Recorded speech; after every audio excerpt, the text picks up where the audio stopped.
It's a new year, a time for resolutions to look better, feel better, do better. Perhaps one of your New Year's resolutions, like mine, is to be a bit more green in your everyday life.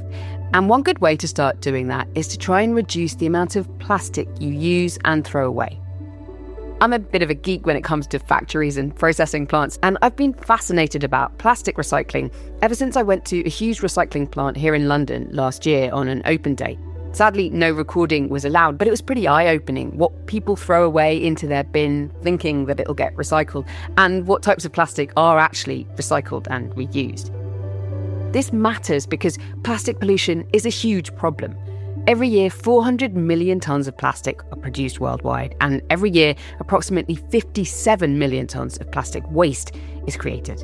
We have actually stumbled in the last few decades into a system where those products that we rely on for the economy to be sold every day are pollutant, and they're polluting things very badly indeed. This is Mark Miodownik. He's a professor of materials and society at University College London in the UK and the lead researcher at an innovation hub focused on reducing plastic waste. One of the things you realise about plastic waste is it's kind of what's called a wicked problem in research terms. So it's not going to be solved by one technical innovation. It's much more complicated than that. It's all about how people use it, how companies use it, how they carry it around and want to interact with it. In today's episode, Mark walks us through the history of plastic and how it's shaped our lives over the last few centuries. So much so that we now find ourselves facing the dilemma of an economic system where nearly every product we use is also a major pollutant. He also offers some practical ideas for how we can begin moving the needle on this enormous plastic pollution problem. I'm Gemma Ware, and this is The Conversation Weekly, the world explained by experts.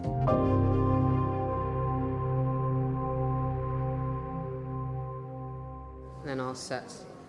All right, so we've come downstairs to the Institute of Making. Tell me about this place before we get into the history. I met Mark at the Institute of Making at UCL, which is actually just a few streets away from the Conversations offices in London. It's a dedicated materials library and maker space where anyone at the university can come, find out about materials, and get to play with some really cool machines such as 3D printers and lathes. The entranceway is lined with tall glass cabinets neatly filled with samples of more than 450 different materials. We have this collection of materials, this materials library, which we're standing in front, which is like the most wonderful collection of stuff. It really is. Yeah, it's from bricks to nanoparticles. In fact, we've got a sample of every single one of the elements of the periodic table here in a box, which is one of my favourite things. The collection tells the story of modern human civilization through the materials that we used. But today I've come to talk to Mark about a single, albeit major facet of that story, plastic. So where do we need to begin to tell the history of plastic? The history of plastic starts with the natural plastics. I mean, plastics are long-chain carbon molecules. So these are millions of atoms long, and that you can think of them as sort of a spaghetti at the molecular level. And because the spaghetti can move around and slide past each other, that's why plastics are plastic. They can move and mould. So that's what's the key thing about them. The first plastics we humans used were natural ones, such as rubber from tree sap. Many cultures used that for thousands of years, but then humanity really started using it on an industrial scale when electricity was invented. And the thing about electricity and having cables of it is that you need to insulate it from everything else. And everyone was like looking around and it's like, whoa, we can just use the rubber out of the trees.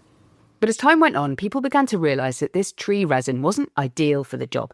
So scientists began working to develop synthetic formulations better suited to their purposes. Inventors in America, the Hyatt brothers, what they end up with is this thing called celluloid.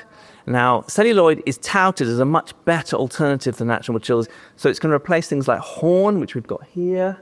And the horn and things like that were used increasingly for things like glass frames, so horn rim glasses. So these are horns of quite, we would say, endangered animals now. So ivory, huge amounts of ivory coming across for billiard balls and piano keys. And the idea was, okay, let's make a synthetic version of it. That costs a lot of money. It's wrecking the environment. It's killing all these animals. Can't we do better? And so celluloid is this synthetic version. But then we find its absolute brilliance, which is that it can be made into a thin film. I've got some of it here. So you've got a small jar with an old bit of film. Yeah. Before celluloid, photographs were made using large glass plates embedded with silver nitrides that reacted with light to create the image. But this meant taking a camera out of a portrait studio was really difficult. The equipment was heavy and easily broken. Early on, a guy called Eastman says, look, we can actually make celluloid into this thin film, and instead of having glass plates, we can have plastic plates. And also, we can make the camera portable because we can roll this stuff up because it's flexible plastic, and we'll have a roll of film. It's this big discovery that photography can be part of everyone's life and record everyday scenes instead of just being this thing that people go to have a portrait done. And of course, once you've rolled up plastic into a roll and you take several photos in a row, someone notices quite quickly, well, if you run them past a projector, the images appear to move. And you get the invention of cinema, which is the biggest invention, biggest new way of telling stories for thousands of years. And movies are born, and they are called celluloid. And that then opened up another whole avenue of research, did it? Well, once people really start thinking, oh, look, okay, we can make synthetic plastics, and they can do this. What else can they do? And so the next steps are, well, there's sound recording, so you get vinyl being produced, and this is what we call today PVC. It's the material that all your gas and water arrive at your house, and you get development of a thermoset by a guy called Leo Baekeland, and he makes this material called Bakelite, which is a hard plastic, and it's meant to replace kind of wooden items. So whereas the thermoplastics replace the kind of flexible stuff, he makes one, and you can see a sample here. So this is a Bakelite telephone. And It's an old school one with the dial where you put your finger on it. Yeah, and it's original. And the reason why this goes so big is partly that you can start mass producing items in a particular shape, and they're all the same. And so modernism, this idea of the fact that things don't have to be individually carved, that you can all have these multiples. People like the idea of it, even though it sounds a bit weird because it's no longer about you and what you need, it's about what everyone needs. So this is early 20th century. We're into sort of 1920s, 1930s. The telephone becomes big, and everyone's getting a telephone, and they're made of Bakelite. And then the radio comes along, another electric revolution, and they are made of Bakelite. And then a television comes along, and they're made of Bakelite. So this plastic Bakelite starts to represent modernity.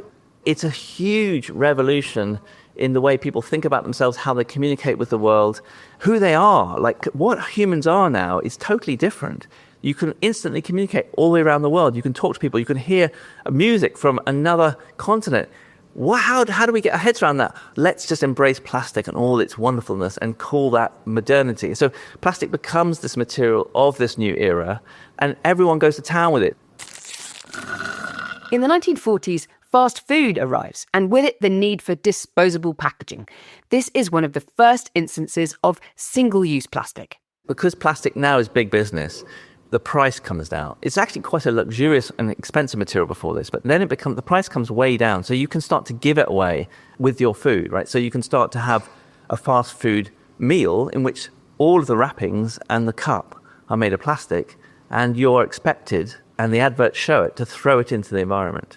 And the idea is that's ultimate liberation, ultimate freedom. This material starts to really kind of double down on humans have been liberated. They can talk to anyone, they can hear anyone, they can see anyone, and now they can just throw things everywhere because it's so cheap they don't have to worry about it. From there, it's a short leap to the polyethylene grocery bag and the food packaging at grocery stores.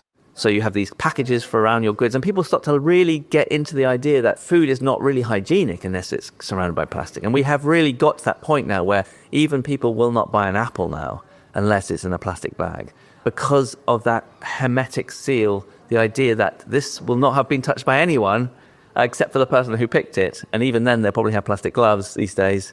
And so you can really feel comforted that this apple is pure. And you've got behind us some plastic gloves, as you say. So it's not just about kind of items, it's about clothing, it's about fashion and things like that as well, right? Yeah. And what I like about plastic is that it's a moldable material, right? But it has molded itself to our desires for life. And so if you want to not get your hands dirty and you want to be, protected from the environment, you make some plastic gloves, and it's perfectly suited to that.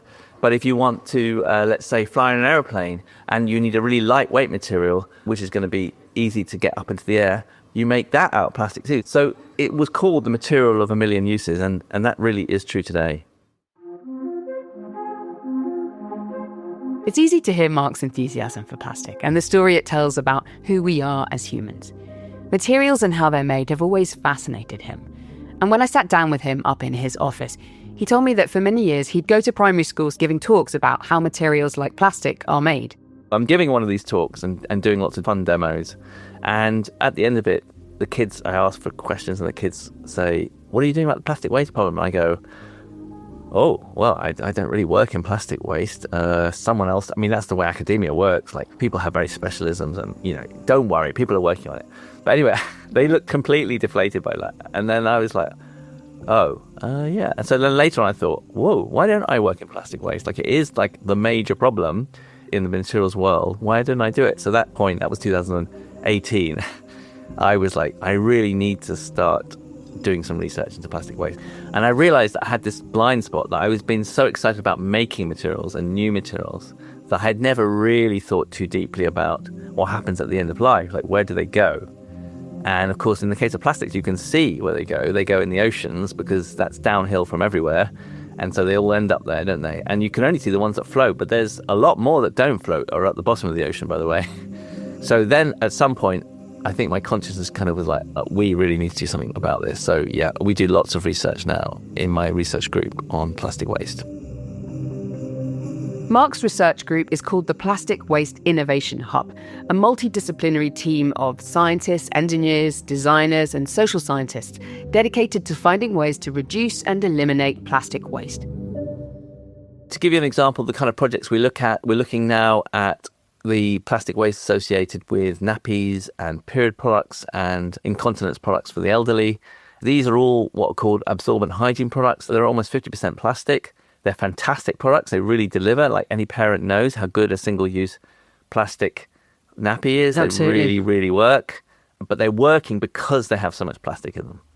At end of life, what happens to them? Well, 99% of them get burnt or end up in the environment. And we map the system out. And I think one of the things you realize when you just look at a product category like nappies, for instance, or diapers, you realize that it's a global supply chain. It's incredibly efficient, that supply chain. And that's why the price is at its price point, which is amazing value for money. And any solution to it that doesn't create as much waste as the current one has to be cheaper. The majority of people will only buy if it's both better for the environment and cheaper.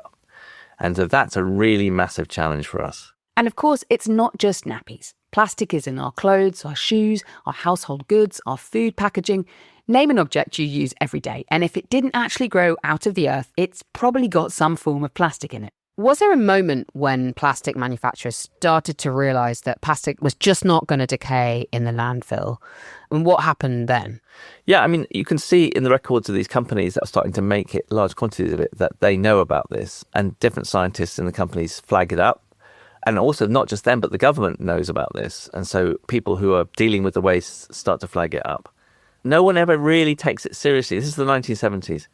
So this is at the point where things are being sold in plastic and those ended up in the environment and people could see it happening, but no one was that bothered. But I have to say, and I'm not excusing anyone, people weren't very environmentally sensitive about lots of things. So for instance, most of the waste was going to landfill anyway.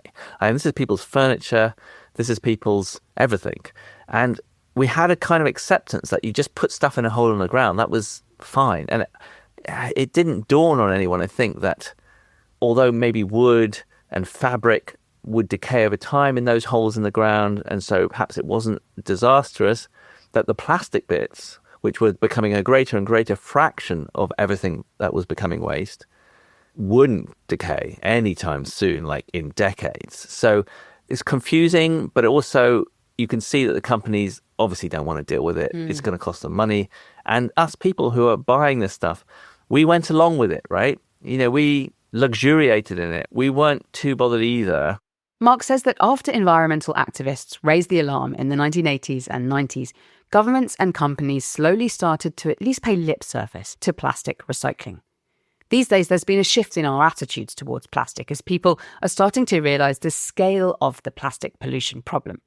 Landfills are filling up and microplastics are turning up in nearly every body of water around the world. How bad is the pollution problem from plastics right now? I mean, it's a catastrophe. It's off the scale bad. Like, the amounts are huge. 400 million tons of plastic. It's so shocking. Yeah. But we don't want to see it. About 430 million tonnes of plastic are produced each year, and a study in 2017 found that since the 1960s, around 400 million tonnes of plastic waste have been produced. Few plastic manufacturers have faced consequences for their inaction, though these days there seems to be a bit more of a collective will to take action against them.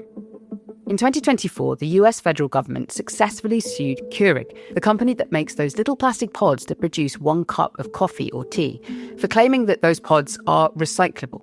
Keurig, in its annual reports, had claimed that K-Cups could effectively be recycled. But government officials say the company failed to disclose that 2 of the largest U.S. recyclers told Keurig that they did not intend to accept the disposable coffee pods. Keurig has agreed to pay the civil penalty without admitting or denying the government findings. Keurig paid just $1.5 million in penalties, and it remains a staple in most offices and many homes in the US. The US state of California has brought a similar lawsuit against ExxonMobil, alleging that it knowingly made fraudulent claims about the recyclability of its plastic products. According to a lawsuit filed Monday, Exxon promoted recycling as a solution for consumers worried about buying more plastic products, while knowing that only about 5% of plastics actually get recycled. Mark doesn't lay the blame solely at the feet of companies like these. They're a reflection of what we've demanded. We want to live in a wealthy way. We want to have trainers. We want to have cheap clothes. And we signal that by buying them. And we're in a consumer society, and the whole of the economy relies on everyone buying stuff. You stop buying stuff, people lose their jobs, then they won't be able to make something. Then they're on benefits and you're paying for it. So then your taxes go up and then you lose your job because your company doesn't make any money. You know, people are absolutely terrified that the consumerist paradigm will die if they come down too heavily on plastic waste and all other waste. Ultimately, regardless of how we got here, the problem of plastic pollution still needs to be solved. After decades of messaging from environmental groups and governments on the importance of recycling, you can't fault the average person for thinking that recycling is the answer. But Mark explains that while plastic recycling does help, it's not a simple or definitive solution to plastic pollution. This is in part due to economics. Recycling of plastic is actually really expensive compared to making new plastic. So recycled plastic can't really compete in the marketplace to make a plastic bottle, for instance. It still can't. And the reason for that is that the plastic industry is $1 trillion industry. And because it's $1 trillion industry, it has incredible efficiencies of scale. But it has meant that there's no incentive, there's no financial money to be made in recycling because you've got to compete against $1 trillion industry. And most recycling operations are, a few million at best. So it was always this asymmetry, and it still is today. And in fact, when the oil price goes down, loads of recycling places go out of business. It's happened in my lifetime, several cycles. The oil price goes down, plastics get even cheaper, recycling plastics become less competitive, and they get priced out of the market. Only 3 plastics really have a big enough market to sustain a profitable recycling economy. Polypropylene, a rigid plastic found in food packaging, polyethylene, which is what plastic bags are made of, and PET, which is what plastic bottles are made out of. These 3 are staples in the single-use plastic packaging industry. But even recycling these 3 types of plastic isn't straightforward due to the nature of plastic itself. It's these long-chain carbon molecules, and in the case of polyethylene, which is like plastic bag plastic, these are little ethylene molecules all linked together. And if you put in other plastics into that and try and make another plastic bag out of it, it'll fall apart. So when you make a plastic bag out of recycled polyethylene, you have to really be careful that it's 99% polyethylene. You can't have mixtures. Mixtures kill plastics. And one of the big problems of plastic recycling is that products come into our lives and they're often a mixture of plastics. So your clothes, for instance, are a mixture of plastics. Your shoes, if you wear trainers, they're a mixture of plastics. And the mixture makes that object unrecyclable. Like there's no economic way of separating them out that we actually have now. So there's only one place that they're going to go, and that is either 2 places, landfill or incineration, or just into the environment. Okay, but for the most part, you might throw something that's got 2 bits of plastic connected together. Perhaps you've been a bit lazy and haven't separated them out. that's just never going to get recycled. No, it's never going to get recycled. And there's another problem with recycling plastic, one that Mark believes plastic producing companies are directly responsible for. What's particularly appalling to me is to find that you have companies marketing products into countries like, drinks which are made from PET, saying this is recyclable. Okay, so we're fine. We've done our job now. It's fully recyclable, but that country has no recycling infrastructure. So it makes absolutely no difference it's recyclable because it's going to end up in the environment and kill biodiversity and pollute people's everything. So for me, that's unforgivable. And I think any executives who are doing that, marketing that stuff, need to desist. But it's not against the law. And I think we need to change the laws so that if you make something, you're responsible for its end of life. You should not be able to sell any product into a market where there's not a waste processing system in place which can deal with that material. If they can't deal with that material and not make it polluting, you shouldn't be allowed to sell it. It's, to me, very clear. This is the polluter pays. It is polluter pays, but almost all our products, our electronics, our headphones, our shoes, with none of that would pass. So there's this frozen kind of horror in the system, which is that we really need to redesign everything, and we need to redesign all the waste systems, and we need to put money into it. But hey, hold on a minute, we've got to keep the economy going while we're doing that. And the economy is completely based on people buying stuff that is unrecyclable and is polluting the world. The polluter pays approach is slowly being adopted in Western markets like the UK and the EU. But there's little movement towards this requirement happening on an international scale. Over the last couple of years, most of the world's countries have been gathering to discuss the first legally binding treaty on plastics pollution. This opportunity to address the life cycle of plastics is being characterized as once in a generation. But in the final round of negotiations in Busan, South Korea in November last year, the deal fell apart. Negotiators have failed to reach consensus on the first ever global treaty on plastic pollution. Oil-producing countries, including Saudi Arabia, Iran, Kuwait and Russia, refused to sign up to a clause calling for the world to reduce its production of plastics. As clean energy technologies like electric vehicles gain traction worldwide, these economies are counting on continued plastic production to buffer them from the economic blow of reduced demand for oil. I asked Mark what his reaction was to the failure of those treaty discussions. Well, I feel very sad. I think the executives who are actively derailing those talks care more about profits than polluting the world. And I would ask them to look, what kind of world do you want your children to inherit? But those kind of moral arguments don't really hold much sway. The only thing those companies care about, and the only thing they're legally mandated to care about, is profits. I really admire all the people, and I help as much as I can as well in those debates and talks. But the truth is that until you tackle consumerism as the main engine of economic growth, that will always be the problem. It's like trying to deal with a flood in your house without turning the tap off. Like, we're flooding the world with plastic, marketing it into countries with no waste infrastructure. So it's going to go into the environment. So you've just set out this, what you think is kind of a way forward where somebody who's producing a product has to make sure that it's recyclable, or at least it can be reused in some way. But we're at this paralysis point where most products then wouldn't be sold. So what can we then do more immediately about plastics now? They're everywhere. What's the best way to stop this plastic pollution problem? So the best way to stop it is, on the one hand, we need to put a lot of money into plastic recycling technology so that we can start having that in place for the products people love, like a pair of headphones, right? It's pretty much a kind of staple of many, many people. Totally unrecyclable. So, in 10 years' time, would I be able to buy a pair of headphones and know that at end of life it's completely recycled? Yes, please. That's where we need to be. So we need to really up the investment into recycling technology. So at the moment, people are piling money into AI, but that isn't going to solve any pollution problem, right? Because no AI is going to solve plastic recycling because it's a physical process. It might help. It will help. I'm sure it will help. But if you're getting trillions of dollars going to AI and almost no money going into recycling technologies, that's a bad thing. So we've got to reverse that. And the government's probably the only way that's going to happen, right? That's going to take 10, 20 years minimum, I'm afraid. Sorry. As well as investing in better waste management technology, Mark believes we need to build up our repair and reuse economy. So what do I do as a person who wants to buy a pair of headphones and not feel like I'm making the world worse? Answer, in my view, is you should buy repairable headphones, modular headphones. They're on the market.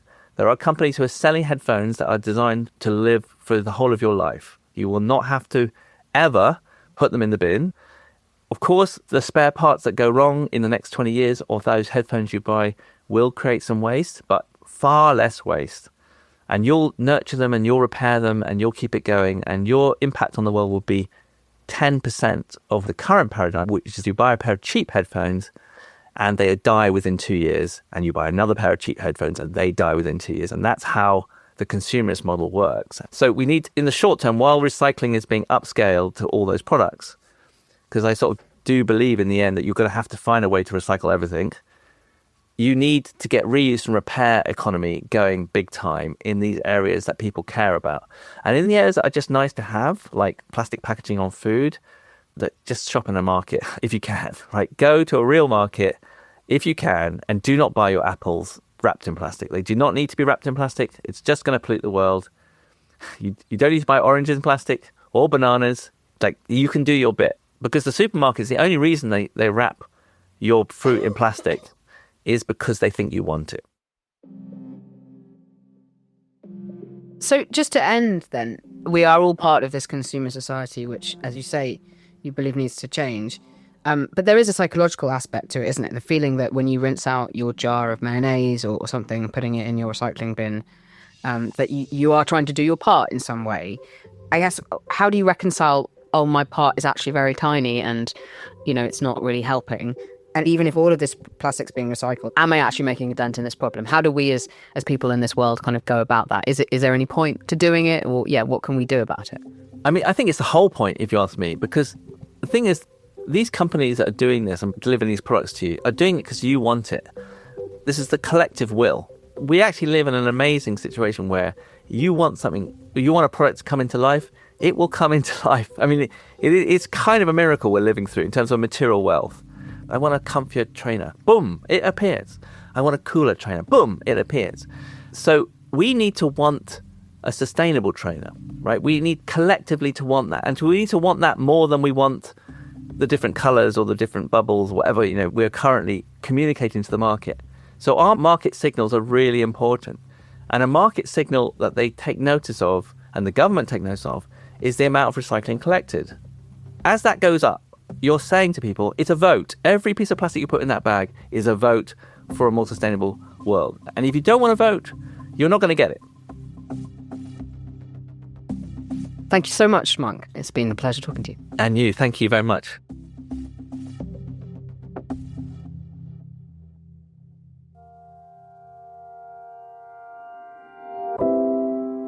That's it for this week's episode. It was written and produced by Katie Flood, with production assistance from Mend Marawani and sound design by Michelle Macklem. Our theme music is by Nita Saul. Stephen Kahn is our global executive editor, and I'm Gemma Ware, the executive producer.